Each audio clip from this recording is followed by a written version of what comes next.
This program is brought to you by Emory University. Am I on?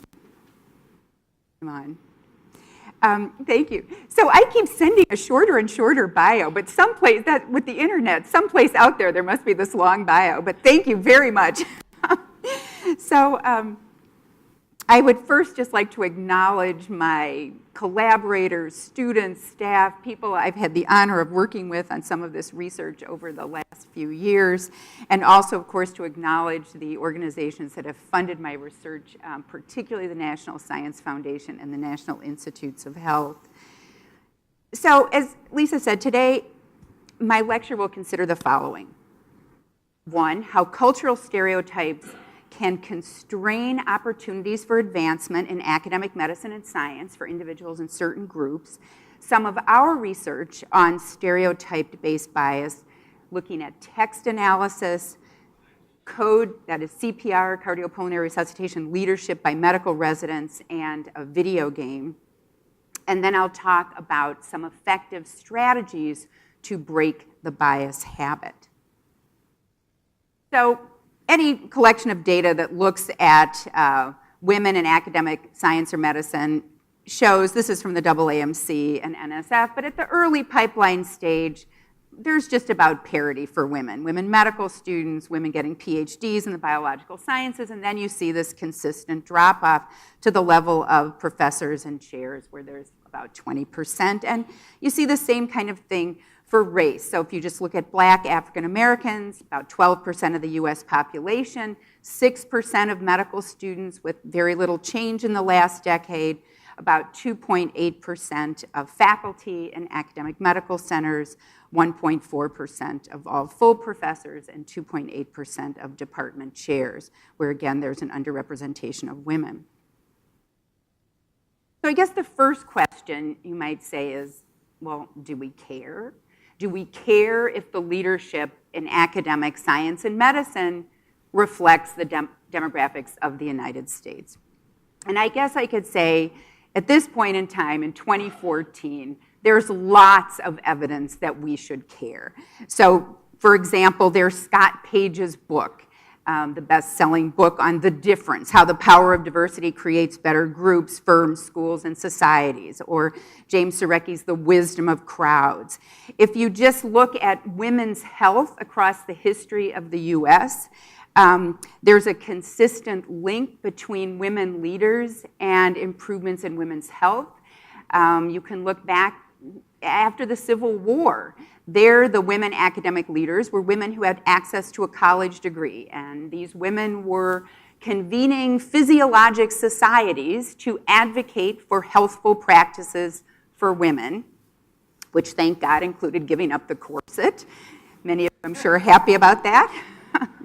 But even in more modern times, we see the Women's Health Initiative, which was the largest multi-site randomized clinical trial ever done, had an enormous impact on women's health and was done when Bernadine Healy was the first and only woman director of NIH. So lots of links between women leaders and women's health. Now, there's also a lot of research on leadership. And it's pretty clear that across domains, whether it's academics or the military or industry, the most effective leaders engage in what's called a transformational leadership style. So a transformational leader is a leader who is able to inspire members of an organization to invest energy and time beyond their own self-interest. They give the discretionary effort. So if you're dealing with members of academic science and medicine, people who work in academic science and medicine are highly trained, knowledge workers. If you are a leader who can get those people to invest the discretionary effort into the organization, you are a very valuable leader. So you might say, well, is there any evidence on gender and race that there's any difference in leadership capabilities? Well, there's a lot of research on gender. Alice Egley, for example, at Northwestern has spent her entire academic career looking at gender issues in leadership. And she published a meta-analysis a few years ago of 45 studies that looked at leadership by gender. And she found very, very little difference in the effectiveness of male and female leaders. The effect sizes were minuscule. But when a difference emerged, it actually looked like women were slightly more likely to be transformational leaders, to engage in a transformational leadership style. So if there's even a small likelihood that women are more likely than men to be transformational leaders, if we're not keeping women in the pipeline in academic science and medicine, it's really not optimal for the future of science and medicine. So what about race? There's evidence that Black physicians show the least implicit race bias, measured by something I'll talk about in a minute, and are more likely to practice in underserved areas. Both of these features would be important interventions to reduce the persisting health disparities in the US. So I guess the answer to this question is, if we don't care whether the leadership in academic science and medicine reflects the demographics of our country, we should care. Contemporary prejudice research recognizes two kinds of intergroup bias. So there's the explicit, consciously endorsed personal beliefs, usually measured by surveys. So by every piece of evidence, these kinds of explicit biases have been decreasing in this country over the last 10, 20, 30, 40 years. Not gone, but decreasing. So, when asked things like, should women work outside the home? Can women be scientists? Should Blacks and whites marry? Answers to these questions have shown decreasing overt prejudice. But what is still highly prevalent, with actually very little, if any, change over this time period, are what are referred to as implicit processes, based on the mere existence and reinforcement of cultural stereotypes. And these are still highly prevalent. I encourage you to go to the Harvard Project Implicit website. It's reference 36 on your bibliography. Go to their demonstration site. I think if you're like me, you'll find this a very humbling experience, but this is a multiply validated test which involves looking at your computer screen and up come pictures or words that are or aren't associated stereotypically.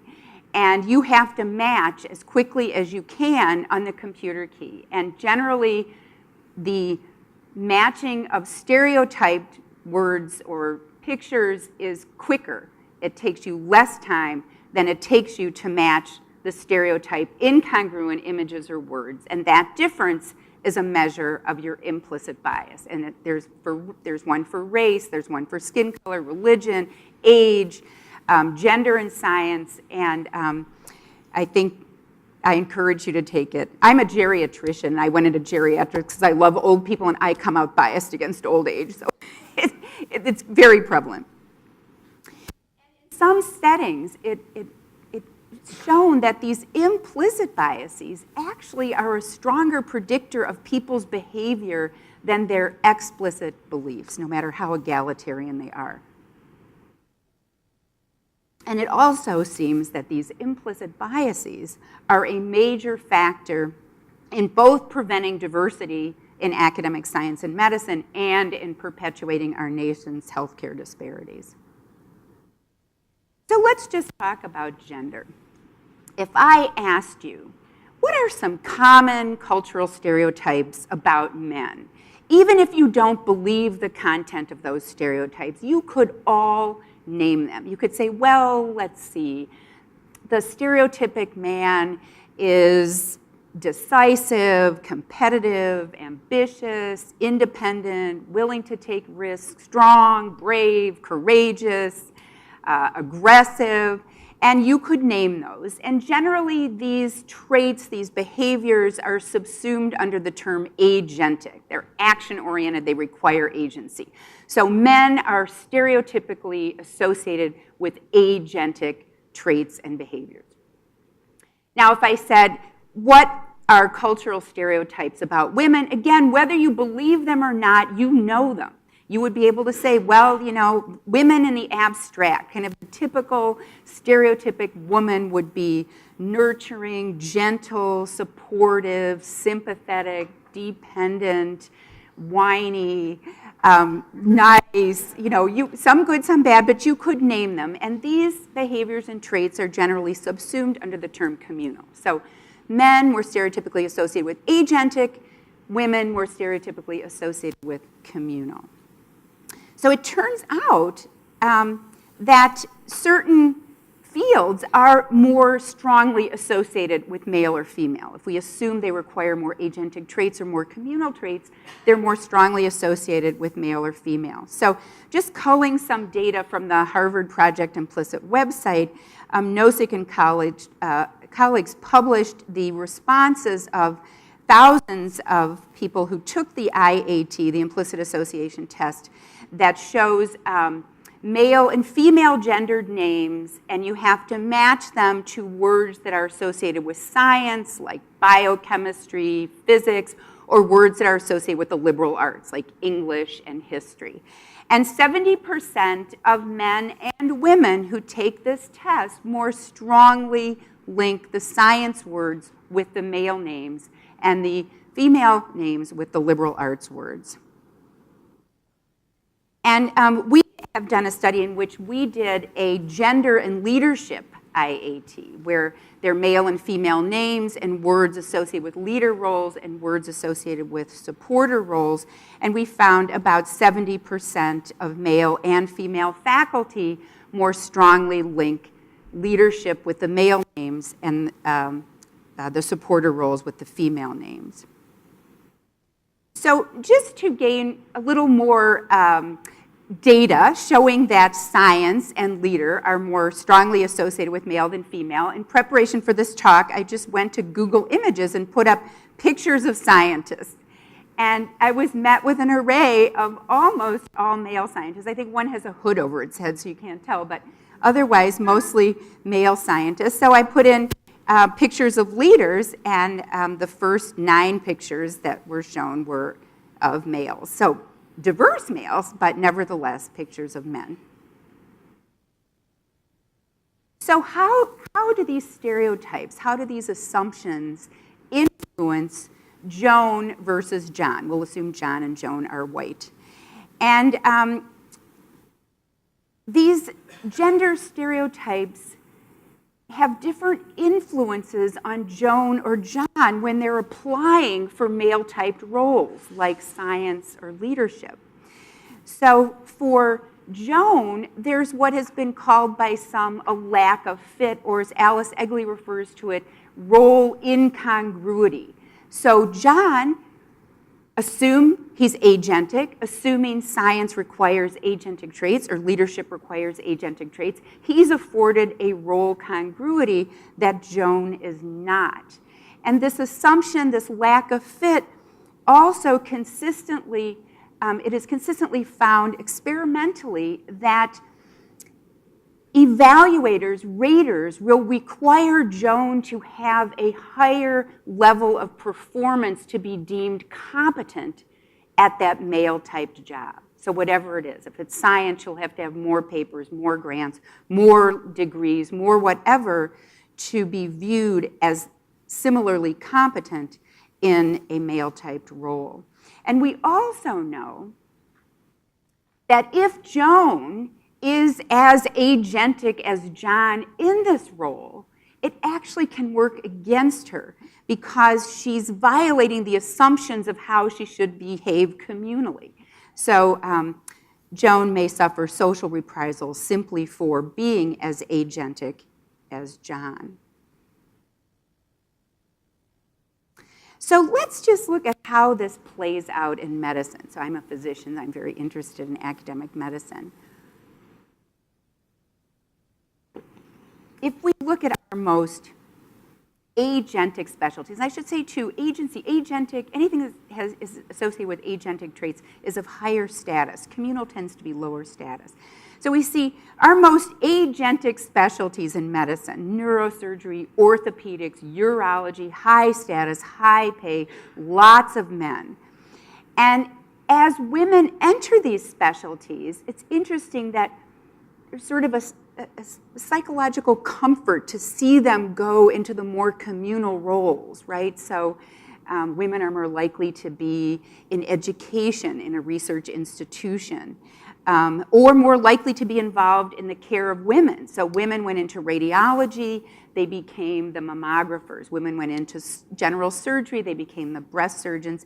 And I'm told that as women enter orthopedics, they are more likely to be assigned to the delicate joints of the hands and feet rather than to the agentic joints of the knees and hips. Well, what about our communal specialties? Pediatrics, family medicine, primary care, internal medicine, lots of women. Some of these specialties have 50, 60, 70% women. Low paid, pediatricians make the lowest amount, oh, sorry, David, the lowest amount of all physicians, and low status and low pay, but lots of women.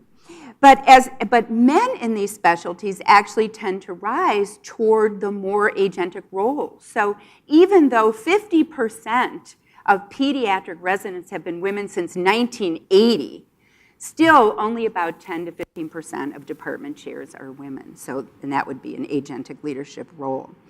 So I'm an internist. If you look at internal medicine, we're huge. 1 out of 5 physicians goes into internal medicine. And we have the whole spectrum of communal and agentic. So our communal specialties, geriatrics, general internal medicine, lots of women, low pay, low status. Our most agentic specialty, interventional cardiology. 8% women, it has not budged for 15 years. So I've become increasingly interested in text analysis that reviewers or evaluators write at these critical evaluation junctures in an academic career. And in collaboration with an investigator from Dartmouth, we did a very detailed text analysis of almost 300, they're called medical student performance evaluations. These are sort of the aggregate dean's letters that are written for medical students as they go on their way to residency. And we did a factor analysis and word counts. We tortured these letters. And the factor analysis did show significant differences according to the gender of the author-student pairing. So if you just looked at family medicine, very communal specialty, there were quite a few differences. So only female students who had female authors showed family medicine correlating with standout adjectives. If you looked at male students, male authors mentioned family medicine so rarely it didn't even load significantly in the factor analysis. And female authors writing about male students, family medicine actually negatively correlated with ability and insight. So just to show you some of the quotes, I don't know if you can read that, but one was, he really surprised us. He is an exceptional student in family medicine. So that element of surprise comes because family medicine is very communal, and he's a male with the assumption that he would be agentic. So he surprised us. Another one, although he received highest honors in family medicine, surely his finest performance was on surgery, where he was outstanding, spoke with families, got consent form signs, and was extremely aggressive. Probably a description you would not find of a female student. But again, here it's like, phew, he was good in family medicine, but thank God he was also good in surgery, because there you get the role congruity, the fit. So where else besides moving from medical student to residency might there be critical evaluation junctures in academic? Certainly applying for NIH funding. If you're in any kind of biomedical or behavioral science, you're probably applying for NIH funding. And if you look overall at the success rates for men and women for NIH funding, there's very little difference. But when there is a difference, it is exactly where you would predict the difference would be from the way stereotypes would play out. So it's in the high prestige awards, the program projects, high budget grants, the NIH Director's Pioneer Award, and it's in women coming back in to renew their R01. These are called type 2 renewals. And I just put the link up here. If you just go to the NIH website, they graph this out. There's a graph that goes from 1998 all the way to 2013, and women are consistently 2 to 8 percentage points less likely to have their type 2 renewals funded. And again, it's exactly what you predict, because here you have both scientist and leader. You've got the confluence of scientific leader, which would be sort of the most lack of fit for Joan versus John. I should also mention that there are dozens and dozens of studies that over the last 30 years that use what's called a Goldberg design, where some piece of work, it could be a manuscript, a grant, a resume, if the evaluators think it was done by a woman, this is true both male and female evaluators, if they think the work was done by a woman, they will rate it lower. They will rate the quality of the work lower. And last year, Joe Handelsman's group at Yale put this Goldberg design smack dab in the middle of science when she sent a resume for a student applying for a lab manager position to science faculty in a number of institutions and a number of departments around the country. And she found, just as one would predict these stereotypes would play out, both male and female faculty rated the male applicant as more competent, hireable, deserving of mentorship, and worth a higher salary than the identically credentialed female applicant, whom they nevertheless thought would be more likable. Exactly what you would predict. As I said, I've been increasingly interested in text analysis. It's kind of a window into decision-making processes that reviewers at important junctures in an academic career make. So in conjunction with a graduate student who led this work, we did a text analysis of R01 critiques. These were successful R01s in 2008 for investigators at UW-Madison. We retrieved them from the NIH Reporter. And so we had 443 grant reviews from 65 investigators. We got their funded 2008 and then their unfunded review. And we did text analysis of these critiques and found that women's critiques had significantly more standout adjectives like excellent, outstanding, exceptional, and men's reviews had significantly more negative descriptors, so unfocused, illogical, unsupported, words that I'm sure you never see in your grant reviews, but unfortunately I have seen. So just to kind of look at this, so if you, on the vertical axis, this is the average percent of word categories in the critique. And then each grouping goes, so critiques from unfunded male investigators, then unfunded female, then funded male, funded female. And you've got new investigators going in for type 1 experienced investigators and then going back in for their R01 renewal. So, oh, maybe I have a, yeah. So here's the standout adjectives. So women's grants had significantly more standout adjectives for new investigators, and it actually seems to be exaggerated as they go up, and even for experienced type 2 investigators, women's critiques even had significantly more standout adjectives at the unfunded level. So again, this is not an experimental study, these are just archival data, but knowing what we know about women being held to a higher confirmatory standard for competence when they're being evaluated in a male-type domain, this might be what one would predict, that women could indeed be held to a higher confirmatory standard for fundable research. Now, the negative evaluation was kind of interesting also. So again, the series of bars are the same. New investigator, experienced investigators going in for a new R01 and then going in for renewal. And critiques from male investigators had significantly more negative words in every category. Now, just as Joan may have to give a higher level of proof for competence when she's being evaluated in a male-typed role, John actually has to give more evidence of incompetence in a male-typed role. And so, again, this is not experimental, these are archival data, but this is actually what you would predict, that men might be held to a higher confirmatory standard for unfundable research.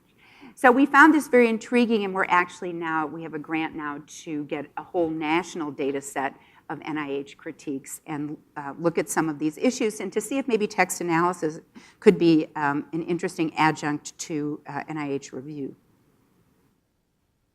So getting back to Joan versus John, we talked about the impact of gender stereotypes on Joan being evaluated in a male-type role. What about the influence of these stereotypes on Joan herself?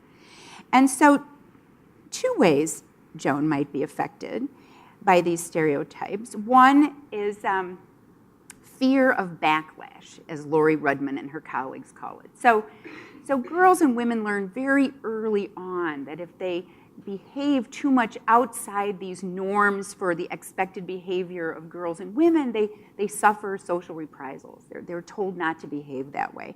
And Lori Rudman actually argues that it is the fear of backlash that women have that actually continues the status quo in terms of the expected norms for behavior for men and women. So the fear of backlash, and then also stereotype threat. So stereotype threat, initially described by Claude Steele at Stanford, is the phenomenon whereby if you are a member of a group that has a negative performance stereotype, you may actually underperform relative to your own abilities under the threat of confirming that stereotype. And Diana Burgess and I published a paper 2 years ago in Academic Medicine showing how the environment in academic medicine would be predicted to consistently trigger stereotype threat for women as they aspire toward leadership. So how might this actually play out in real life, in real time? One of my fellows did her residency training at UW-Madison. And she noticed that when, and the internal medicine residents have to run the codes at night. They have to run CPR events at night, so they're trained to do it. So she's in a training session, they're watching this video, a woman is running a code, and the person sitting next to my former fellow turns to her and says, "She's a bitch." So my fellow was surprised by this, thinking that actually she was going to be doing exactly what this woman in the film was doing. So she decided to study it and did a qualitative study interviewing 25 medical residents from 9 programs. And she found both male and female residents did not see gender as a problem. They both described male and female residents as being equally effective in leading codes. And even though what we know about transformational leadership in other settings may be true, within a code setting, male and female residents both describe the ideal code leader in very agentic terms. Assertive, authoritative presence, loud, deep voice, tall, controlling the room. And it was also clear that this need to function in a very counter-normative way, this very sort of male way, was more stressful for the female residents than the male residents. They said things like, "I just felt bad yelling at people. I always turn red. I try my best to look authoritative, but it's stressful." And many of them talked about the fear of feeling bossy. I just didn't want to feel bossy. I felt like it was bossing people around. No male resident ever mentioned fear of being bossy. But we also found that the female residents had found on their own effective strategies to help them integrate these competing, conflicting identities of having to be very male in this code leadership and being socialized in our culture to behave as a female. So they talked about a number of ways that they kind of gave themselves psychological permission to suspend gender norms during the code. Said things like, that is not a very accepted way to speak to people outside a code, but I think it's fine in that room. Or normally I'm very much, would you please mind putting in a line in a code? It's a different situation totally. I just drop the formalities and pleasantries.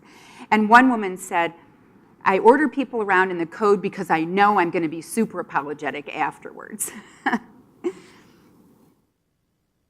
They also found it was important to affirm legitimate power. They talked about the importance of wearing a long white coat, having a badge that says resident, announcing I'm carrying the code pager.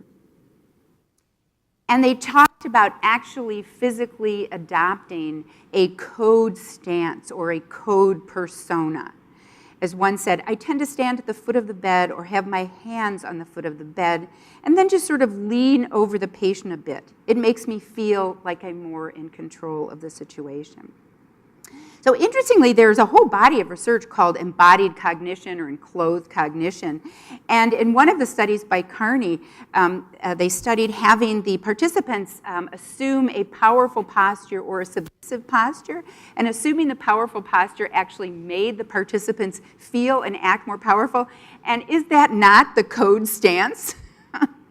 So I think the residents on their own had actually figured out some embodied cognition. So we concluded from her research that it had a number of implications for resident training. That when residents were being taught to lead a code, there should be clear affirmation that research finds no difference in the effectiveness of male and female code leaders. There's research, ours and other research to show that. Simply acknowledging the existence of socialized gender norms and the greater departure from these norms for women, and that it might be more stressful for women than men. And then present strategies that have helped others, perhaps along with the evidence base. So what about 70 to 80% of people who take a race implicit association test more strongly associate white faces with pleasant words and black faces with unpleasant words. 70 to 80% of whites who take it, 50% of blacks who take it. And implicit bias, as measured by this or some other way of measuring implicit bias, predicts things like awkward body language and conversation between a white student and a black student versus a white student, or a white student and a black experimenter versus a white experimenter. Interpretation of friendliness in facial expressions. More negative evaluation of a black versus a white individual's ambiguous actions. Inadequate prescription of opioid analgesics in identical clinical vignettes of black versus white patients. And failure to follow treatment guidelines in prescribing thrombolytic therapy in identical vignettes of black versus white patients having an acute myocardial infarction. Implicit race bias is highly consequential.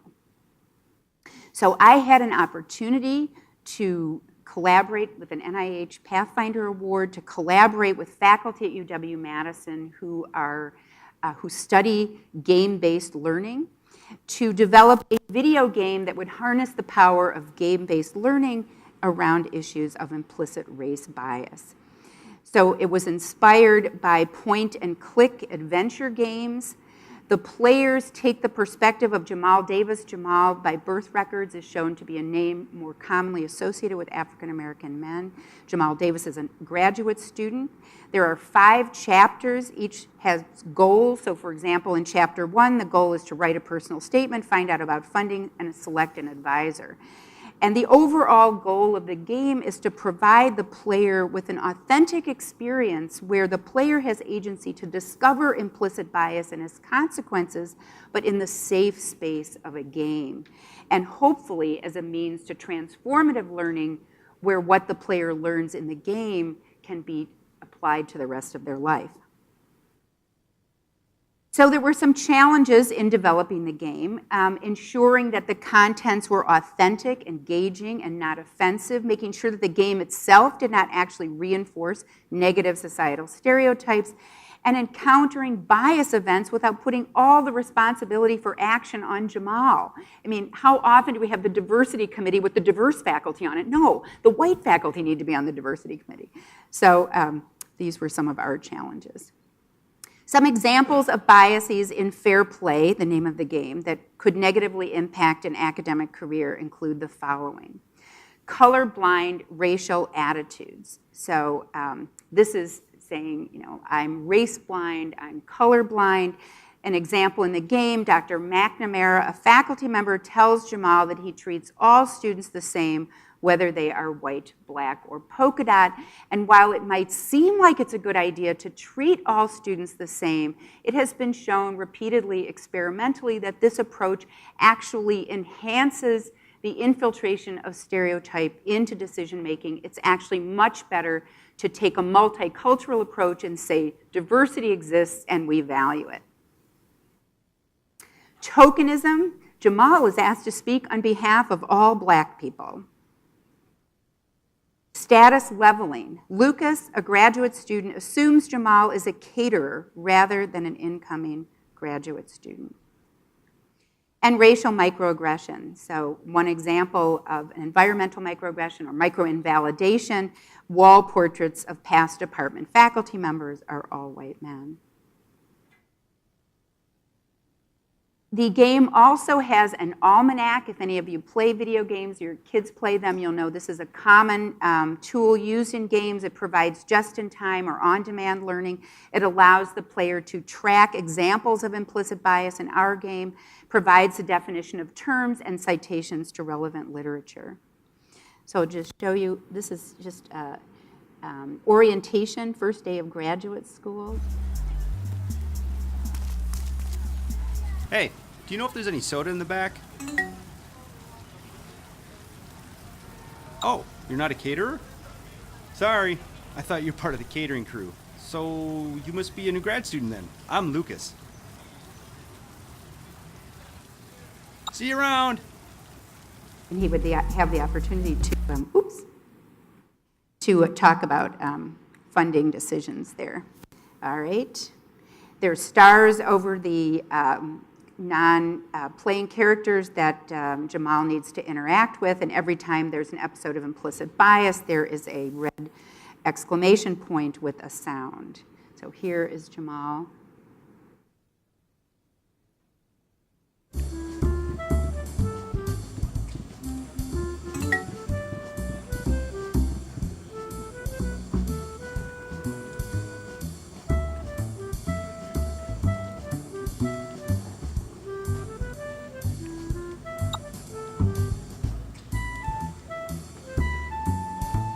So the almanac reminds you of examples of bias in the game.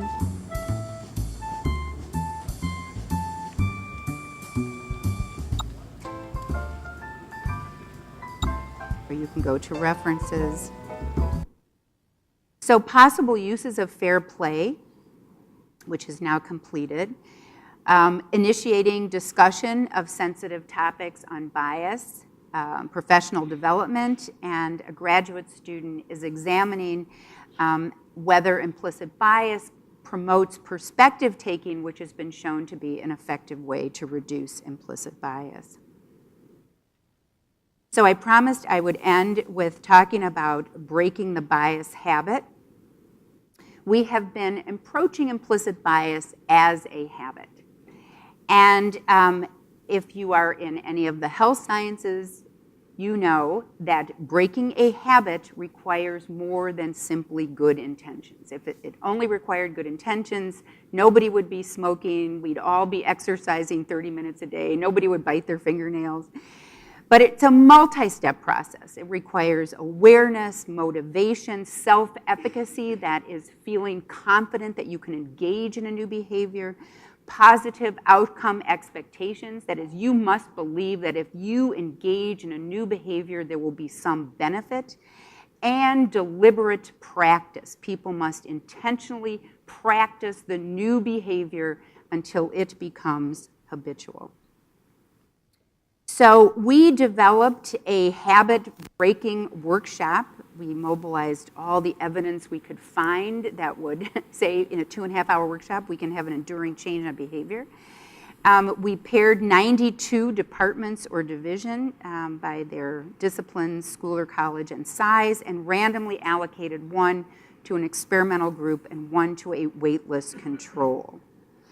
And before the workshop, at 3 days and again at 3 months, we measured an implicit association test on gender and leadership, motivation, self-efficacy, outcome expectations, and self-reported action to engage in a gender equity action. Now, this intervention was in a gender context because it was funded by an R01, and that was responsive to the RFA. So in the workshop, we give the participants specific behaviors that they can practice, each one which has experimental evidence behind it that it works to reduce implicit bias. And they are stereotype replacement. That is recognizing when you have a stereotype thought or you see a stereotypic portrayal in society, recognize it as a stereotypic portrayal and replace it with data or a more factual, egalitarian assumption. Portrayal. Counter stereotype imaging, particularly when you're in some high consequential evaluation setting. Picture in detail a counter stereotype exemplar, a powerful woman, an African American scientist, some powerful, strong counter stereotype exemplar has been shown to reduce bias in decision making. Individuating, that is taking the time to get detailed information about an individual rather than letting group assumptions drive your decision. Perspective taking, that is putting yourself in the shoes of a member of a stereotyped group in detail, and increasing opportunity for contact with counter stereotype exemplars. We also include 2 strategies that do not work. Stereotype suppression, that's that colorblind, race-blind approach that Dr. McNamara took in our game, and having too strong a belief in one's personal objectivity. Experimental studies show that people who think they are the most objective consistently give the most biased evaluation. So if you have somebody say to you, I am not biased, they are going to give a more biased evaluation than somebody who is willing to entertain the humbling possibility that they might be inadvertently contributing to the perpetuation of inequities. So just to show you some of our data, we used linear mixed effects models to examine differences between experimental and control departments compared with differences at baseline. So we did not see a significant difference in the implicit association test, but we did see significant differences in the experimental departments in most of the proximal predictors of behavioral change. So awareness, internal motivation, external motivation, and self-efficacy at both 3 days and 3 months, which is sort of the cornerstone of behavioral change. We only saw a difference in action. So this was an intention to treat, and we actually had 3 departments where nobody came, but we tried to be very conservative. So in the intention to treat analysis, we did not see a difference in self-reported action.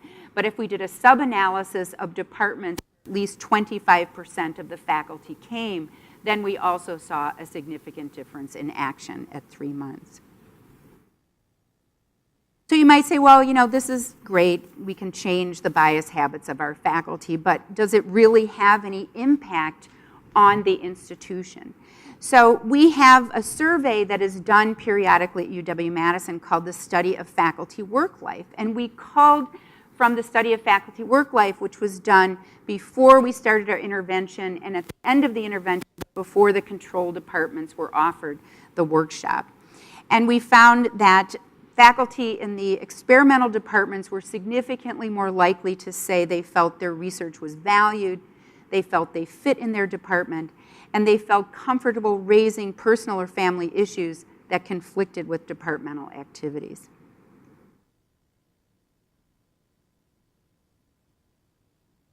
So in summary, I hope you conclude after this, that cultural stereotypes about race and gender lead to subtle, I think usually unintentional, advantages in academic career advancement for John and David that may not be afforded Joan and Jamal. That stereotype-based bias is a habit, and as a habit can be broken, but it does require more than simply good intentions. But that breaking the bias habit, did I do that? Appears to improve department climate for everyone. Am I being given like the hook? Anyway, thank you.